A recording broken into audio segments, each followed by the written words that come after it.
ओम श्री सरस्वत्यै नमः। नमस्कारः।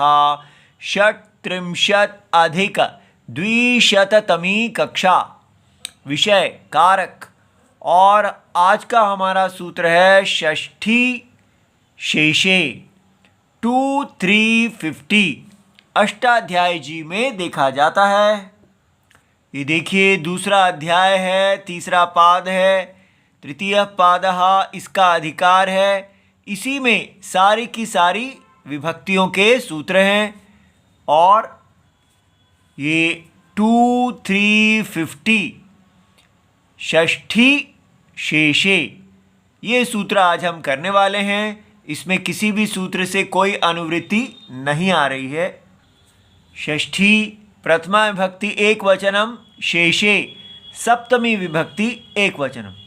तो देखने से ही समझ में आता है कि षष्ठी विभक्ति शेष में होती है। ठीक है, तो उसी को समझ लेते हैं। बस यही समझना है कि शेष क्या है। तो उसकी वृत्ति का शिकाकार देते हैं, कर्म आदिभ्यः अन्यः। जो कर्म आदि कारक कहे गए हैं उनसे अन्य, अर्थात जो कारक का क्षेत्र आप छोड़ दीजिए, जितने भी कारक हैं वहाँ पर षष्ठी नहीं लगती है। और प्रातिपदिक अर्थ व्यतिरिक्तः, और प्रातिपदिक अर्थ जो है जैसे उससे अन्य है। और क्या बचा?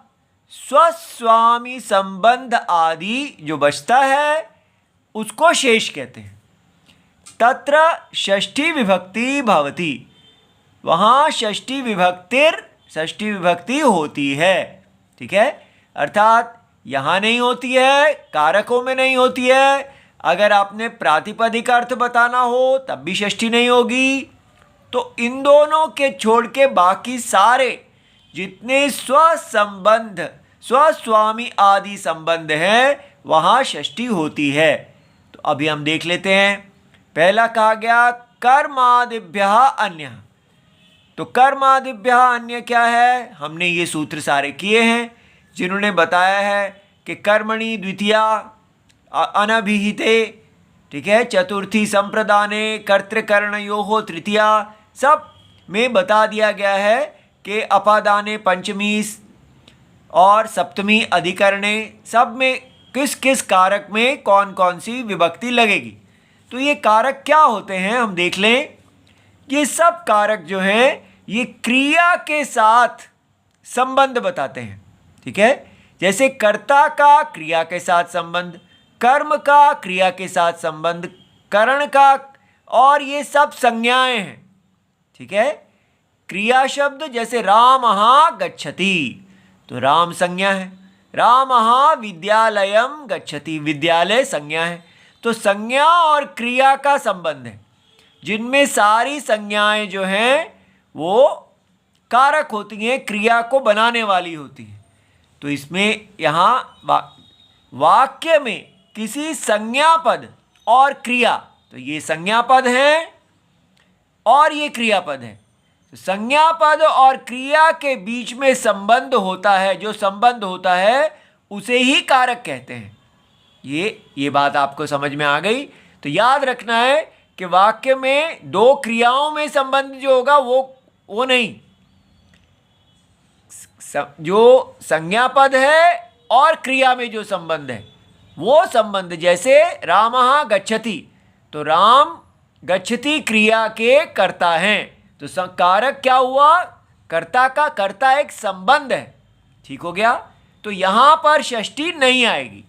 और प्रातिपदिक अर्थ व्यतिरिक्तः, तो प्रातिपदिक अर्थ क्या है? जैसे राम, अब राम को तो हम प्रयोग नहीं कर सकते क्योंकि ये पद नहीं है। तो इसलिए जिसकी पद संज्ञा हो, जो क्रिया सुबंत हो या तिङंत हो, उसी की पद संज्ञा होती है। तो हम इसका प्रथमा विभक्ति रामः जो है उससे हम प्रातिपदिक अर्थ बता देते हैं। और संबोधन में हमने देखा है कि वहाँ हम प्रथमा का प्रयोग करते हैं, तो हे राम हो जाता है, विसर्ग का लोप हो जाता है।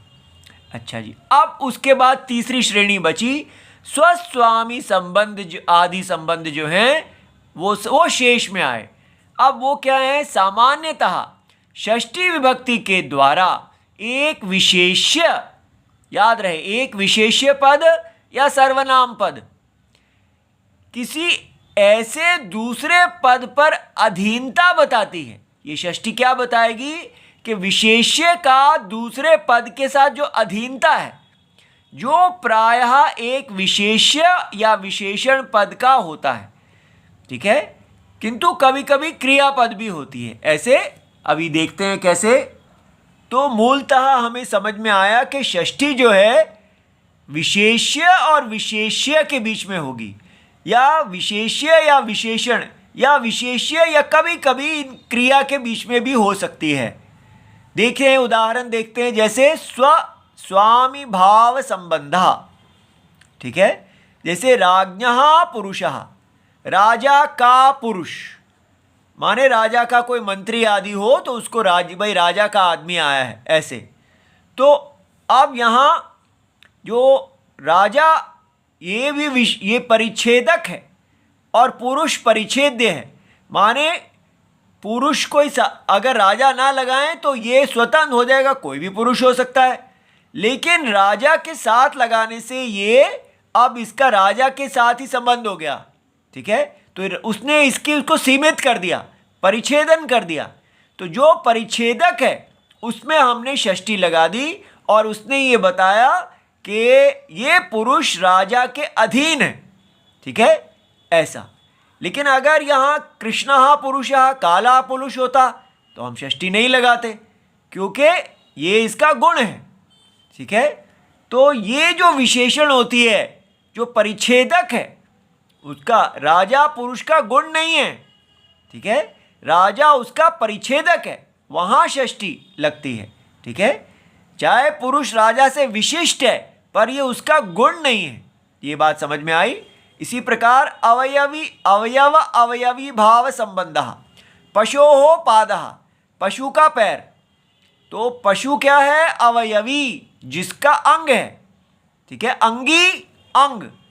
तो अंगी जो है उसमें हमने षष्ठी लगा दी। इससे हमें समझ में आया कि ये पाद जो है वो इस पूरे शरीर के साथ जुड़ा हुआ है, ठीक है। अच्छा, अब जन्य जनक भाव संबंधः, पितुः पुत्रः, पिता का पुत्र। तो पिता जनक हैं और पुत्र उनसे जन्य हैं, तो इसलिए यहाँ षष्ठी आ गई, ठीक है। अब ये समझना है कि कैसे ये दो विशेष्य हैं और इसको विशेषण भी कहा जा सकता है, क्योंकि ये पुत्र इनके साथ जुड़े हुए हैं किंतु ये गुण नहीं है, ये समझना है। अब है कारक का संबंध अविवक्षा षष्ठी।